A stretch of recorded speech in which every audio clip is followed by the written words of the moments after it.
All right, for this recipe, we're going to give you a quick breakdown of the things you need. All we're doing is simply canning deer meat.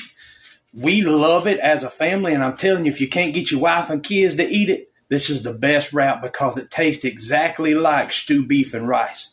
Very simple and very quick and very easy. So come check this out. If you look right here, we have a rump roast. This is a full rump roast. You see that silver skin and see this cartilage? The beautiful thing about this is you don't have to clean this up at all because it's going to cook in the can and it's going to be so tender that you can't tell the difference in those things. So you can completely break it down just like this in about 1 inch by 1 inch squares. I want y'all to see that. 1 inch by 1 inch squares. You see how we still got that silver skin on?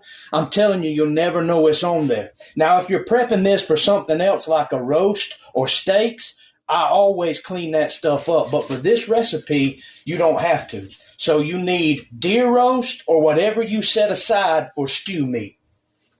Then what you're going to need is however many cans already cleaned and wiped down. So we've got the pint jars, because that is what our pressure cooker holds. You can do this in a can bath, but it's a lot more difficult. We prefer to use a pressure cooker.